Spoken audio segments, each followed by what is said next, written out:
Let's go back to the army, because I'm particularly interested in that. And we have a policy in Reform UK whereby we are going to increase the percentage of GDP that we spend on defence from, at the moment, I think it's less than 2%. And our aim is to get it initially to 3% and perhaps even to 4%. Do you think that's going to work? Do you think that there's enough recruitment capability in the army to achieve a standing army of more than, as we have at the moment, 75,000? Well, I think you need to come back from that question and think what the armed forces are trying to achieve and whether numbers are what you want. Or are the numbers of whether the numbers are important? Well, numbers do have a strength of their own, but we have to consider where we are as a maritime power. The last 50 years, with our strength of armed force focusing on Europe, is very much detached from the totality of our history. We are still a trading nation, and it's in our interests that those trading interests are properly defended. Of course, we do have to support our allies in NATO, but we also need to be able to project power outside the NATO area to ensure that the United Kingdom's legitimate interests, alongside our allies, and particularly our principal ally, the United States, are properly protected. And so the army needs to have the scale to be able to generate forces that can be used either in Europe or elsewhere. But what that also implies is that the Royal Navy, particularly with the confrontation with China, but also with the pirates in the Arabian Sea, and the obstruction by Iran in the Gulf of Hormuz. And there are various checkpoints that come up that need the Royal Navy to be able to demonstrate that the United Kingdom can deploy force across the areas of its interest in the world, and not least the strategic deterrent. But also the Royal Air Force clearly have a role in delivering that. And in terms of supporting our allies in Europe, the RAF also has a particularly prevalent role. But armed forces are changing at the moment. The role of drones that you will have seen most lately in the Ukraine, but also in other wars such as in Armenia, where drones are deployed by the Azerbaijanis were the principal vehicle of their lightning victory. So the fact that we only, in inverted commas, have 75,000 soldiers is not necessarily a terrible thing. I mean, I actually think we do want to have some expansion in the army's numbers, but I don't think we need to have hundreds of thousands. But I was going to come on to one of the reasons that we don't attract the recruits that we used to is partly the conditions in which, in this day and age, soldiers are asked to live, which is not up to standard, and we need to address that sort of thing, and the way in which we reintegrate veterans into society and recognise them as such, where I would suggest the Americans are probably better than we are, but also the language we use. If you're talking about the army, when it comes to closing with and killing the enemy, you need to have a certain type of person. And we've been good over the last generations in being able to deploy the sort of people. We need a Paddy Main. You do need a certain number of Paddy Mains, probably not so many, but you need to have a structure which generates your Paddy Mains. And at the moment, our language paints a completely different picture as to the sort of person we want. You've only got to look at the RAF's recruiting scandal where they tried to remove white males from their recruiting target.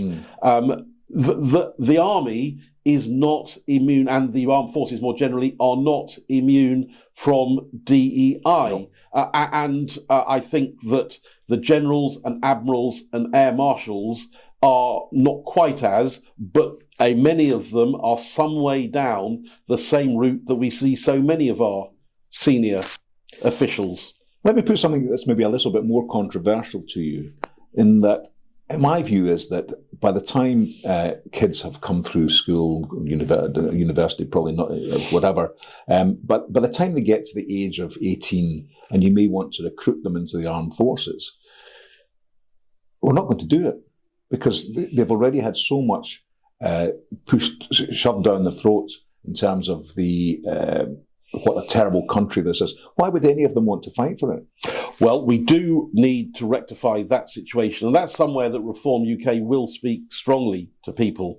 And particularly, it's the role of young men that the culture that has dominated the public sector have denigrated. So it's hardly surprising that you see young men feeling alienated from society. And really, historically, it's the young men that should be the bedrock not only of our defence but of our economy, because the reality is they will spend longer in the workforce and they will work longer hours. And yes, we want to ensure that women have opportunities, but not in a way that belittles men and reduces their opportunity.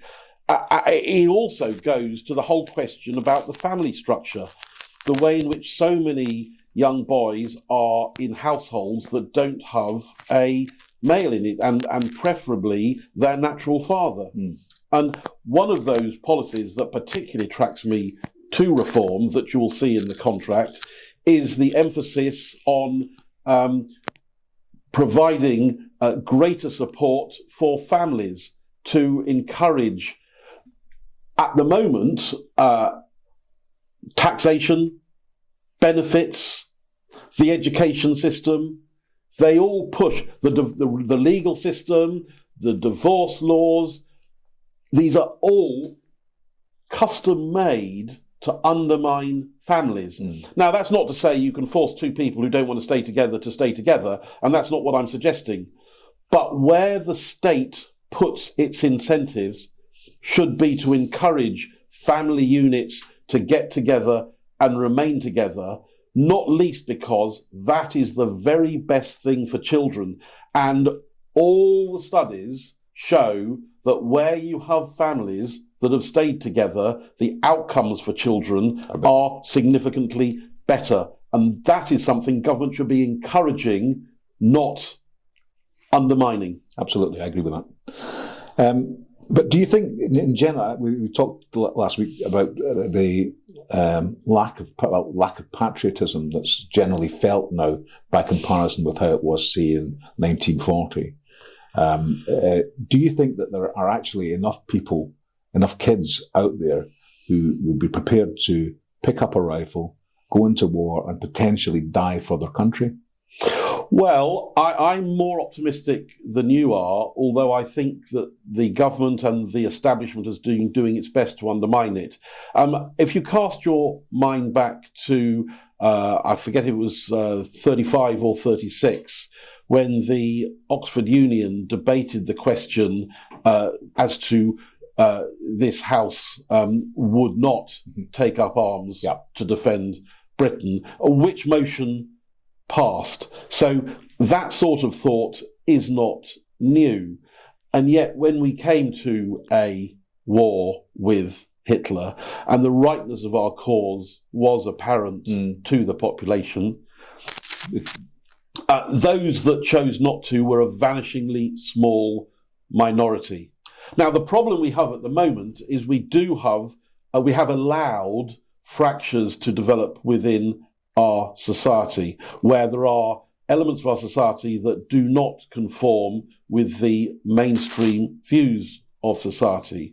But if I restrict my comments to the mainstream part of society, and this is not a question of the colour of your skin, it's a question of those people who feel that Britain is the right place and support the traditional values of fairness and equal dealings that we have here, and don't like to see bullies winning around the place.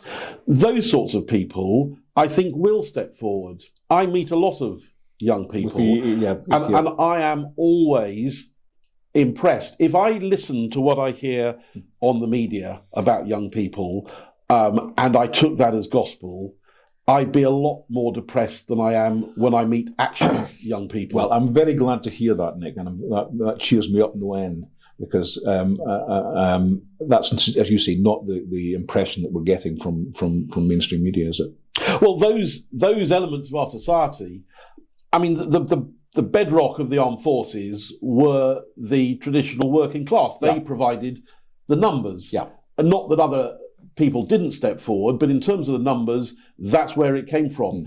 And when you look at those same boys, the ones that are being excluded from school, and does that, in a sense, if they are feeling isolated and excluded and so on, does that kind of push them more towards an army career? Well, there's a minority that go that way, but for those that do take it, it can be a real saving grace. Many people who've come from fractured households, the army find made me, they can find a unity, a strength in being part of a wider family of people that replaces what they didn't have in the first place. But really, as society, we need to make sure that they do have that in the first place. Yeah. I mean, when people were coming into the army years ago, it isn't that they came from perfect backgrounds. It wasn't that their civilian life was a bed of roses. In fact, in many ways, what young people experience in their life now is a lot softer in that sense than the school of hard knocks that applied previously. And yet those people in previous generations were able to step forward. And I have no doubt that the people in the current... You have to deal with people as individuals and how they are. So I'm not saying that the army should be treating the recruits of today in the same way as they were in the 50s. No. Because I don't think that would get the best out of those people. But in terms of recognising and encouraging them to support their country, to believe in Britain, to be prepared to put their life on the line for Britain, knowing that their country will back them, is exactly the sense that we want them to feel. Yeah, well, I mean, if you could do that, then great. I just wonder whether or not our country really has got their back these days. I think that these human rights lawyers like Shiner you were describing are precisely the sort of symptom in society which undermines that sort of thing. But the same is true of the school teacher who talks down the historic contribution of Britain. Britain is the greatest force for good that the world has ever seen. You've only got to look at the role we played in the Industrial Revolution, and the much maligned colonial empire actually brought people out of poverty. It removed them from lives of suspicion. Abolished slavery. It did, and if it wasn't for the money and gold which the British Empire had expended in the 19th century, slavery would have a continued and much stronger hold, because many other powers didn't want to get rid of slavery. Yeah. And I'm not just talking about European powers, I'm talking about powers across Africa and Asia who reluctantly were dragged away from slavery at the point of a British bayonet.